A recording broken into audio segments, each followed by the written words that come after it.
हरे कृष्णा। भगवत गीता 10वां अध्याय जो विभूति योग चल रहा है, जहाँ पे भगवान की विभूति अर्थात भगवान के ऐसे ऐसे ऐश्वर्य अभी प्रकट होने वाले हैं। तो क्यों आवश्यकता है भगवान के बारे में जानने की, और भगवान को कैसे जानेंगे? तो यहाँ पे रिप्रेजेंट कर रहे हैं अर्जुन, जो हम जैसे जीव हैं। तो यहाँ पे हम देखते हैं जीवन में सबको आनंदी रहना है, और वो आनंद के लिए हमें अलग अलग प्राप्ति करना है, हमें किसी को भी फॉलो करना है। इसलिए हम जो एडवर्टाइज में जो अलग अलग एडवर्टाइज होती है, तो हर कोई जो यहाँ पे एडवर्टाइज करता है, वैसे ही भगवान ये सबके उगम स्रोत है।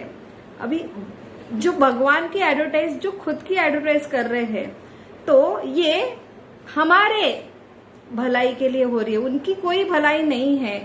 तो ये हमारा जीवात्मा जो पुत्र है भूल गया है, वो पिता के पास फिर से वो भूल गया है कि सब कुछ भगवान से ही आ रहा है। वो ऐसा भ्रमित हो गया है, आच्छादित हो गया है, और ये भूल से वो बाहर निकलने के लिए जो भगवान यहाँ पे खुद का ऐश्वर्य प्रकट कर रहे हैं।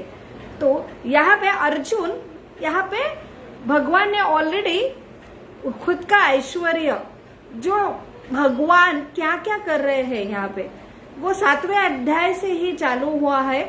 लेकिन अभी अर्जुन की जिज्ञासा और बढ़ गई है। तो अर्जुन यहाँ पे भगवान को योगिनम कहते हैं, क्योंकि भगवान योगेश्वर है। और भगवान को जानने के लिए सर्वप्रथम भगवान जो हम भूल गए हैं, इसलिए भगवान ने ऐसा योग माया आच्छादित किए हैं। योग माया का अर्थ है एनेस्थेसिया भगवान ने दिया है हमको भूलने के लिए। इसलिए अगर भगवान को देखना है तो भगवान के हाथ में है। इसलिए भगवान को पहले वो अर्जुन रिक्वेस्ट कर रहे हैं कि भगवान आपका जो आच्छादन है वो पहले हटाओ, हमें देखना है आपको। तो इससे ये समझ में आता है, जब जीव की इच्छा होती है ना भगवान को देखने के लिए, और वो हृदय में स्थित है, तभी जो है भगवान हम देख सकते। तो भगवान देखना, जो अपने इंद्रिय से देखना, ये पॉसिबल नहीं है, क्योंकि भगवान अधोक्षक है, इंद्रिय से परे है। हम एक भगवान की छोटी सी शक्ति जैसे आकाश हो, तो हम अपने लिमिटेड जो आंखों से आकाश, जो छोटा सा भगवान का एक प्राकट्य है, प्रोडक्ट है, वो भी नहीं देख सकते। तो ऐसे विभूत भगवान को अपने इंद्रिय से देखना पॉसिबल नहीं है। लेकिन भगवान अगर चाहते हैं आपको दिखाना, तो ही पॉसिबल होता है। इसलिए सर्वप्रथम योग्यता है जीव की इच्छा भगवान को देखने के लिए। फिर भगवान योग माया से ढके हैं, तो अपनी योग शक्ति वो वही निकाल कर जो है जीवों को अपना दर्शन दे सकते हैं। तो भगवान को क्यों जानने की आवश्यकता है? तो भगवान यहाँ पे वही ऐश्वर्य बता रहे कि ये जीव है, उनका स्रोत, जो शुरुआत, उगम, मध्य और अंत में ही हूँ, और मैं ही हूँ जो ये सारे जीव खोज रहे हैं। तो भगवान की खोज अगर होती है, तो हमें सब की खोज होती है, खुद की, जो अपने सराउंडिंग की, और हमें भी पता नहीं हमें क्या क्या चाहिए। तो भगवान की प्राप्ति ये सबका क्या है, आवश्यकता है। हम अपूर्ण है, भगवान पूर्ण है। तो यहाँ पे वही जो अर्जुन भगवान से पृच्छा कर रहा है कि आपका ऐश्वर्य मुझे देखना है, क्योंकि जितना आप और आपके मुख से ही सुनना है। तो भगवान को अगर जानना है तो भगवान से ही सुनना है, क्योंकि उनके हाथ में है। और जितना मैं सुनता हूँ उतना में और मुझे ये आनंद की अनुभूति हो रही है। तो आनंद के लिए हम यहाँ जो अलग अलग प्राप्ति के लिए जो भगवान से आती है, उसमें आनंद लेने का प्रयास करें, लेकिन जो आनंद का सागर है, आनंद का स्तोत्र है, उससे ही अगर हम आनंद लेते हैं तो और हमें इच्छा होती है भगवान के बारे में जानने की। तो यहाँ पे वही अर्जुन भगवान से पूछा कर रहे हैं कि आपका ऐश्वर्य हमें बहुत ही आनंद हो रहा है, आप और सुनाओ आपके बारे में। तो भगवान यहाँ पे जो है बता रहे हैं, प्रारंभ किया है 18 जो श्लोक है, 18वां नंबर का श्लोक से भगवान अभी बताने जा रहे हैं कि सुनो मेरे और ऐश्वर्य के बारे में सुनो अर्जुन। तो ये गुड़ाकेश जो भगवान अर्जुन को बोल रहे हैं, तो गुड़ाकेश जिन्होंने इंद्रिय जो है निद्रा अंधेरा के ऊपर विजय प्राप्त करना है, तो अर्जुन के ये रिप्रेजेंटेटिव है। तो हम भगवान को जानेंगे तो हमारा जो दुख का अज्ञान का अंधेरा है वो उससे हम मुक्त होंगे। तो बहुत ही महत्वपूर्ण है जो भगवान कह रहे हैं कि अपने जो भगवान एक पुरुष है, पुरुषोत्तम है, और भगवान की अलग अलग शक्तियां है। तो भगवान जो प्रथम पुरुष है, पुरुषों में उत्तम है, ऐसे भगवान की 3 जो मेन पुरुष अवतार है, कारणोदक्षक विष्णु, गर्भोदक्षक विष्णु और शिरोदक्षक विष्णु।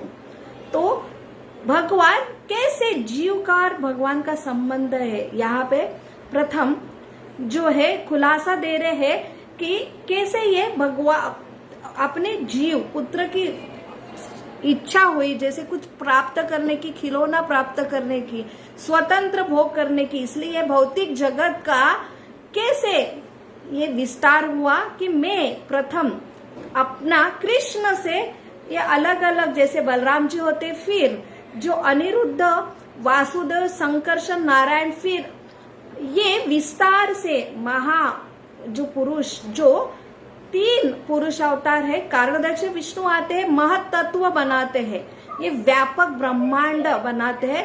उसमें जब गर्भोदक्ष विष्णु प्रवेश करते हैं तब ये आत्मा है सबका, और उसमें की सृष्टि चलायमान होती है, और सृष्टि के चलायमान के बाद क्षीरोदक्ष विष्णु हर एक जीवात्मा में प्रवेश होते हैं। तब उनका जो है जीव आत्मा प्रवेश होने पर ही ये जड़ शरीर, ये महत्त्व है, ये ब्रह्मांड महत्त्व है, वो चलायमान होते हैं।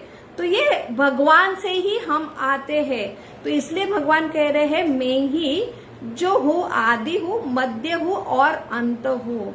तो ये भगवान को हम जान लेंगे तो हम सब जो है अपने आप जान पाएंगे। जैसे सूर्य का उदय होता है, सूर्य का प्रकाश होता है, तो अपने आप हम खुद को भी देख सकते हैं, और सब जो हमारे आजू बाजू में है उसकी दृष्टि भी हमें अपने आप सूर्य की वजह से होती है।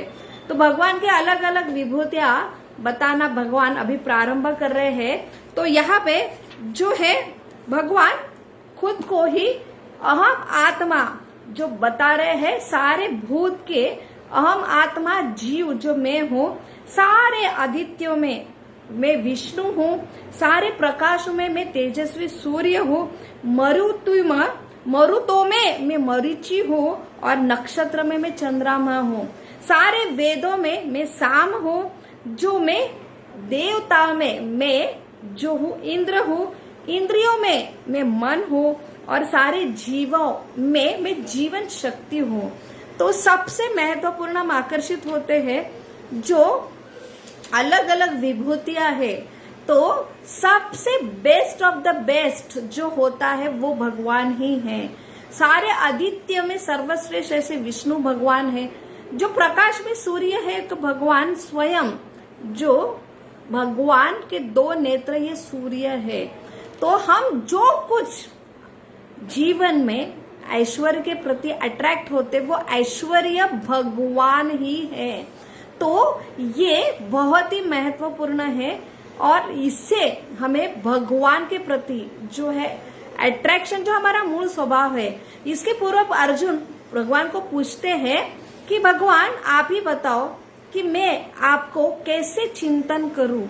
तो भगवान को समझना है तो भगवान से ही जानना है। जैसे भगवान 6वें अध्याय में बोलते हैं, योगी नाम सर्व अपि, जो योग में सर्वश्रेष्ठ है वो कौन है, जो मद गता अंत आत्मना, कि मेरा ही हमेशा चिंतन करता है, वो सर्वश्रेष्ठ योगी। और भगवान 9वें अध्याय में 34 नंबर के श्लोक में भी फिर से बोलते हैं कि मन मना भव मद भक्तो।